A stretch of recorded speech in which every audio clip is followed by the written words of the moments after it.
Hey guys, what's up? It's Josh here, and today I am going to be doing a Kansas City Chiefs 2021 NFL mock draft because it's never too early to do a mock draft, right? But at this point, we just finished up week 9, and the Chiefs are heading into the bye week. And at this point, we kind of know and understand what their strengths and weaknesses are. So now's the time we can start looking at what they might target in the draft. And I watch a lot of college football myself, so I feel like I am qualified enough to conduct a mock draft. But we're going to do full 7 rounds. I'm going to use TDN's predictive big board because it's pretty accurate. I mean, like sometimes there's a lot of like weird risers and fallers and you're like, why are they still available? But hey, I mean, sometimes that happens in the real draft too, so this is about as accurate as it gets. So without further ado, I am going to step right in. Just need my draft music. There's my draft music, there we go. But yeah, in the first round, really what you're going to be looking for is a cornerback or a linebacker, honestly, because the Chiefs are very thin at both those positions and definitely need some new talent.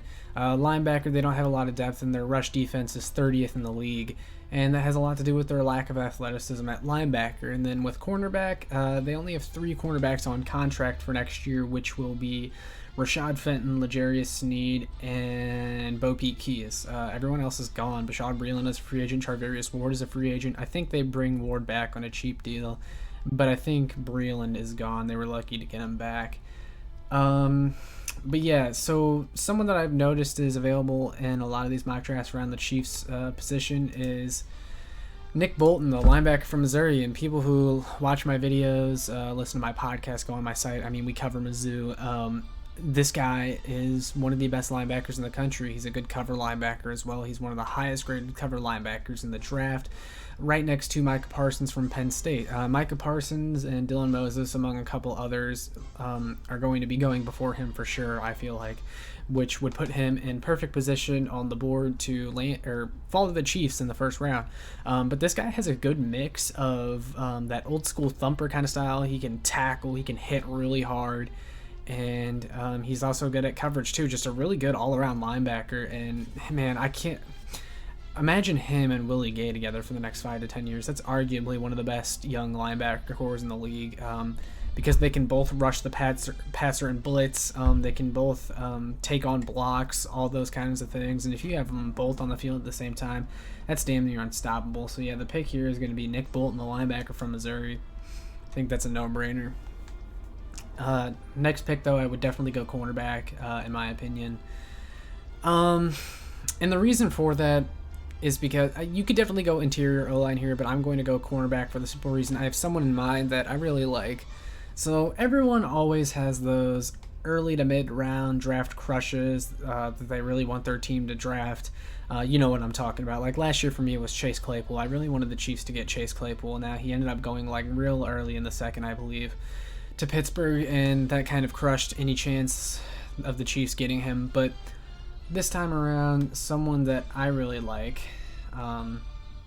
is TJ Carter, the cornerback from Memphis, and I'll tell you why. So this guy, very fluid athlete, has good long speed, as you can see. It even says there, quick feet and loose hips, disruptive in coverage. That's exactly what the Chiefs need. You'll see in his cons that it says he didn't play as much in off-man coverage in 2019, and he was a little too generous with his cushion and things of that nature, but that's more so technique. That can be fixed, and it doesn't really matter to me anyways, because Spags is very zone heavy, and Charvarius Ward is not a good zone corner. He's more of a physical press man corner, which is fine, but that's not really playing to his strengths. So if you get someone like TJ Carter, it will take a little bit more off Ward. And pairing TJ Carter with L'Jarius Sneed, who will be the cornerback one of the future for KC, I feel like you're in a really good position. It even says here, ball skills are a strength. That's something that we need as well. We have lost out on a lot of 50-50 balls that should have been picked off over the past couple years. So TJ Carter is absolutely my draft crush, and maybe a little bit of a reach, but someone I think will rise by the time the real draft comes around. So he's the pick here for me. I'll go ahead and take him. All right, so third rounder, I think this is definitely where you got to go interior O-line. And there's also someone that I have in mind that I think would be a great pick. Usually around this time, this is a good value. at this point in the draft, some of the interior O linemen that tend to be available. Mine that I really like is Trey Hill from Georgia, and the reason why, you'll see it here. Sufficient athlete in terms of his movement skills and agility. In the run game, he is good due to his ability to come off the ball and strike. That's exactly what the Chiefs need. Someone who is athletic and can create holes in the run game. They have absolutely none of that. Wiley and Ryder, I haven't really been impressed with them. Now, they have actually been decent this year in pass blocking, but it's the run blocking. They give CEH and Le'Veon Bell absolutely nothing. So I think Trey Hill is an easy pick here. He's from Georgia. I like SEC O-linemen. So does Brett Veach and Andy Reid. So, yeah, this is what I'm going to take right here. Good Kelechi Osemele replacement as well, because I don't know if he'll be back. He could come back for cheap, but, that injury he had was pretty tough, and he has a history of injury. So that might be a move that pushes Kelechi Osemele elsewhere, which is fine. So around this time, this next pick here, 131. So this is where I would probably look for a wide receiver to replace Sammy Watkins, because I think Sammy Watkins is gone after this year because of the fact that he's already on a 1 year, and I just don't see him coming back on another 1 year deal, and that's the most I think the Chiefs would sign him to. So I would definitely go wide receiver here and give Patrick Mahomes another weapon. And someone who I have in mind who's typically available around here is... Oh gosh, did he get taken? Please don't tell me he got taken. Oh no. Oh wait, no, I haven't scrolled up all the way, my bad. Where is he? Please don't tell me he got taken. Oh, there he is. Sorry, Kadarius Toney. And the reason I say Kadarius Toney is because this guy is an athlete. He is very shifty, very fast, good hands. Someone who could be a kind of a Swiss Army knife gadget kind of player that Andy Reid loves. Kind of like how McColl and Tyreek were their first couple years in the league. This guy is exactly that, and he can blossom into a really good, well-rounded wide receiver. You see here, they use him at receiver, running back, wildcat for quarterback, and design runs. I mean, that's something that Andy Reid has wanted for a long time, and you see other guys here like Justin Ross from Clemson. That's a popular one, but he struggles with drops and doesn't have the best speed either.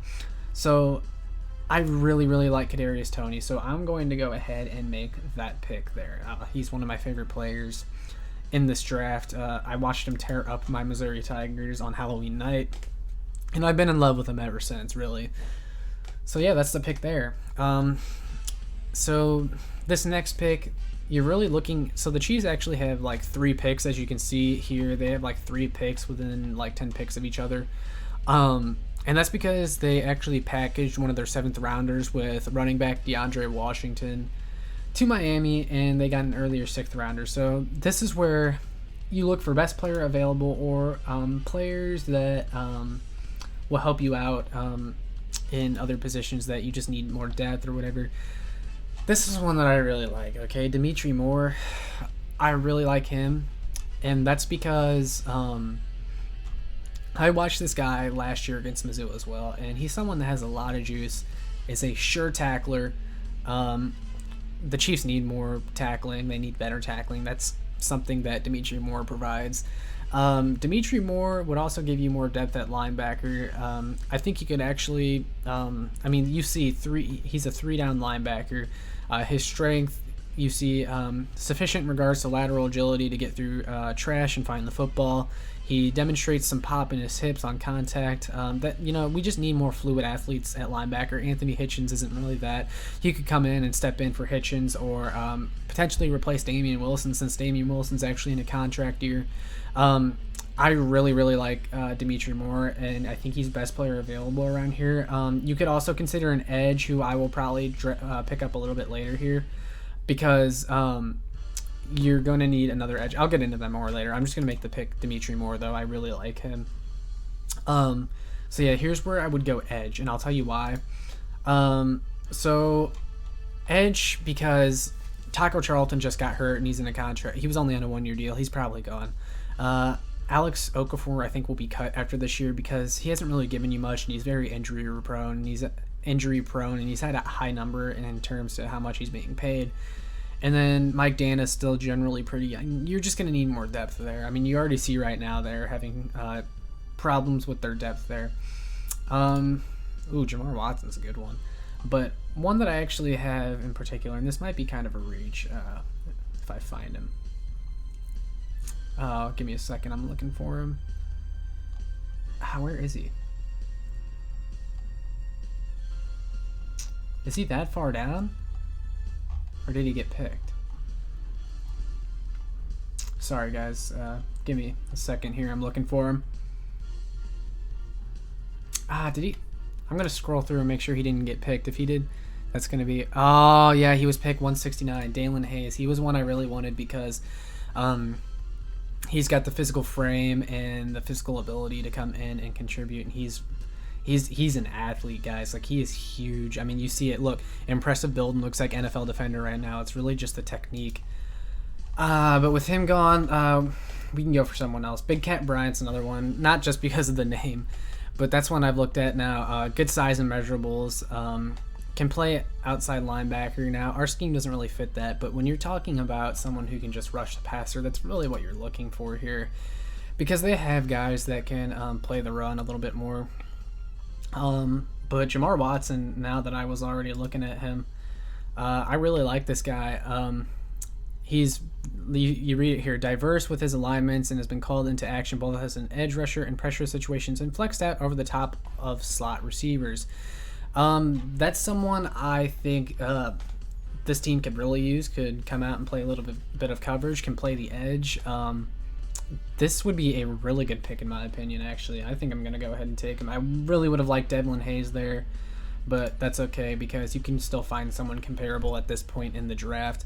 I wouldn't be picky. Now here is where I would take, I think is my draft lagging? Oh no, we're up to pick.